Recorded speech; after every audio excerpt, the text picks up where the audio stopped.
બરોડા ડેરીના વહીવટી સામે સાવલિયાના ભાજપના ધારાસભ્ય કેતન ઈમાનદારે કરેલા આક્ષેપ સામે બરોડા ડેરીના પ્રમુખ અને પૂર્વ ભાજપના ધારાસભ્ય દિનેશ પટેલ દિનુ મામાએ વળતો જવાબ આપતા જણાવ્યું હતું કે સાવલીમાં થતા કામોમાં ભ્રષ્ટાચાર ન થાય તેનું ધ્યાન રાખવું અને મનરેગા યોજના નથી।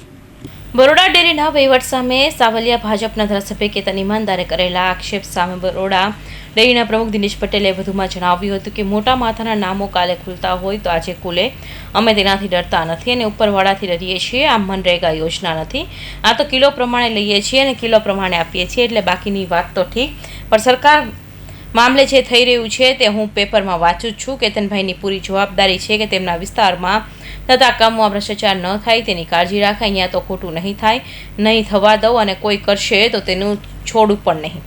વાત કરીને ઢાંકપીછોડો કરવાનું કારણ શું? મને એવું લાગે છે કે જ્યારે એમને તપાસ તો મેં ડેરી પાસે માગી છે, મેં તો બરોડા ડેરીને એમડીને લખીને પણ આપ્યું છે કે ભાઈ એની તપાસ થવી જોઈએ। તો બરોડા ડેરીના એમડીએ અને બરોડા ડેરીના ચેરમેને તો નિવેદન એવું કરવું જોઈએ કે ભાઈ મેરાકુવા ગામની અંદર આ મૃતક સભાસદોના નામે દૂધ પણ ભરાતું હતું અને એના પૈસા પણ ઉપાડાતા હતા, તો એ પૈસા ખોટી રીતે ઉપાડાતા હતા। અમે બરોડા ડેરી એટલે નિયામક મંડળ આની સામે કાર્યવાહી કરશે આ સ્ટેટમેન્ટની અપેક્ષા હતી મને। એની જગ્યાએ તો એ લોકો તો કહે છે કે ભાઈ તાલુકામાં વિકાસના કામોની અંદર શું થઈ રહ્યું છે એમાં ધ્યાન આપે। હું તમારા માધ્યમથી કહેવા માગું છું કે જ્યાં જ્યાં મારા વિસ્તારની અંદર કાં તો બીજે કોઈ જગ્યા પર કંઈ પણ નાની મોટી વસ્તુ મારા ધ્યાનમાં આવશે કે આપ સમક્ષ આપવા દ્વારા પણ મારા ધ્યાનમાં આવશે તો 100% એક આગેવાન તરીકે એને હું આ રીતે જ ન્યાય આપીશ।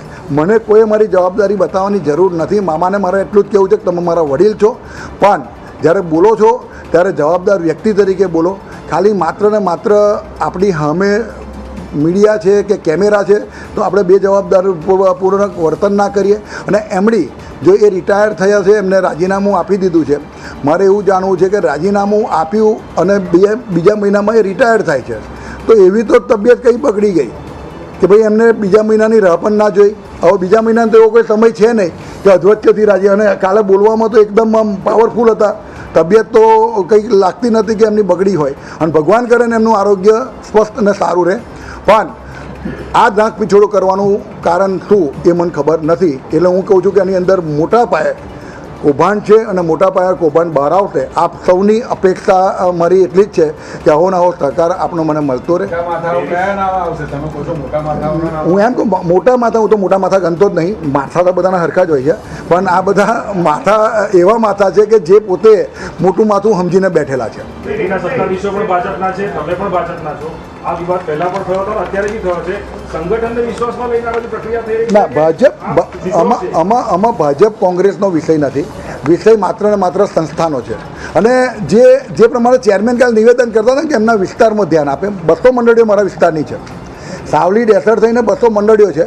નાનામાં નાનો વ્યક્તિ આ મંડળી સાથે સંકળાયેલો છે, નાનામાં નાના વ્યક્તિ જોડે આ મંડળી ડાયરેક્ટ એ ટ્રાન્ઝેક્શન કરે છે। એટલે આ મંડળી એટલે આ સંસ્થા અમારા માટે તો બહુ મોટી છે અને બરોડા ડેરીના આંચ પણ ના આવે એવી અમે ભગવાનને પ્રાર્થના કરીએ અને હજુ પણ આના કરતાં વધારે સદ્ધર થાય અને આવા ખોટા ભ્રષ્ટાચારો બંધ થાય એવી જ અમારી આશા અને અપેક્ષા છે।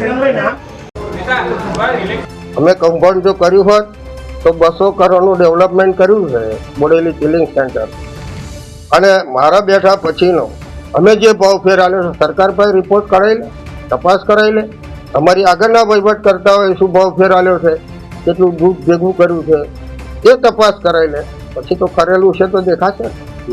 કેતનભાઈની હો બે જવાબદારી છે કે એમના વિસ્તારમાં એમના થતા કામોમાં ભ્રષ્ટાચાર ના થાય એની કાળજી રાખે।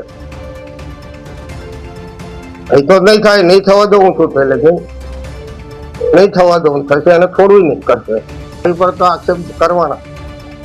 અમે વહીવટમાં બેઠા છે એટલે કરવાના, પણ સાથે સાથે એક વાત કહું કે વડોદરા જિલ્લામાં સહકારી ક્ષેત્રની એક આ સારી સંસ્થા વહીવટ કરે છે।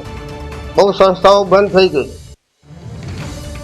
એ સંસ્થાઓ ચાલુ કરાવવામાં પણ કેતનભાઈ થોડો સહયોગ આપે અને ખેડૂતોને ફાયદારૂપ મદદ કરાવે એવી આશા। દિનુ મામાએ કહ્યું, મારી પર આરોપ મૂકવાને કારણે અમે વહીવટમાં બેઠા છીએ। વડોદરા જિલ્લામાં સહકારી ક્ષેત્રની એક સંસ્થા સારો વહીવટ કરે છે, ઘણી સંસ્થાઓ બંધ થઈ ગઈ છે, તો સંસ્થાઓ ચાલુ કરવા માટે કેતનભાઈ થોડો સહયોગ આપે અને ખેડૂતોને મદદ કરવાનો પ્રયાસ કરે તેવી આશા રાખું છું। બીજી તરફ કંપનીમાં એમડી અજય જોશીએ ધારાસભ્ય કેતન ઈમાનદારને આરોપ ફગાવ્યો હતો. તેમણે કહ્યું કે આમાં કોઈ તથ્ય નથી. અમારા દ્વારા કરવામાં આવેલી તપાસમાં કોઈ કૌભાંડ સામે આવ્યું નથી.